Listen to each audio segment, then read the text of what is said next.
ദൈവത്തിന് മഹത്വം. നമ്മുടെ പ്രതിദിന ആഹാരം സെപ്റ്റംബർ 16. ഹല്ലേലൂയ. അവൻ എന്നേക്കും വാഴും. വെളിപ്പാട് പുസ്തകം 11-ാം അധ്യായം 15-ാം വാക്യം.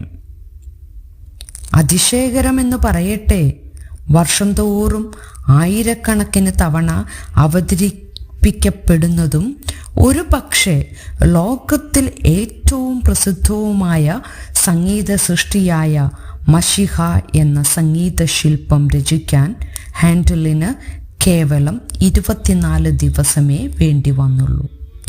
ആരംഭിച്ച് 2 മണിക്കൂർ പിന്നിട്ട് അതിൻ്റെ ഏറ്റവും പ്രസിദ്ധമായ ഹല്ലേലൂയ കോറസ് എത്തുമ്പോഴാണ് ഈ അതിശയ സൃഷ്ടി അതിൻ്റെ ഉച്ചസ്ഥായി പ്രാപിക്കുന്നത്.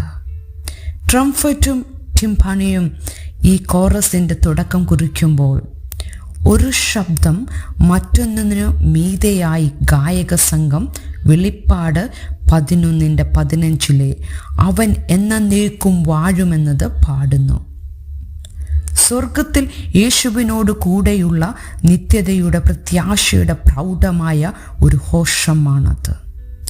മശിഹായിലെ മിക്കവാറും വാക്കുകൾ ക്രിസ്തുവിൻ്റെ വീണ്ടും വരവിനോടനുബന്ധിച്ച് അന്ത്യകാലത്ത് സംഭവിക്കുന്ന കാര്യങ്ങളെക്കുറിച്ച് യോഹന്നാൻ അപ്പോസ്തലന് ദർശനം ലഭിച്ച വെളിപ്പാട് പുസ്തകത്തിൽ നിന്നാണ്.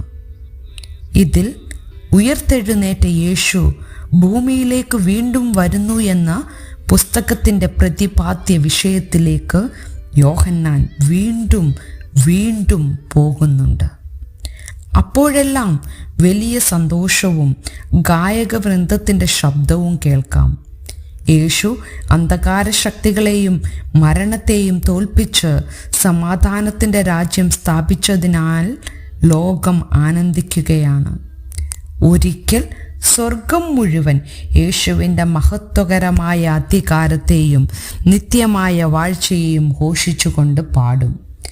അതുവരെ നാം ജോലി ചെയ്യുന്നു, പ്രാർത്ഥിക്കുന്നു, പ്രത്യാശയോടെ കാത്തിരിക്കുന്നു.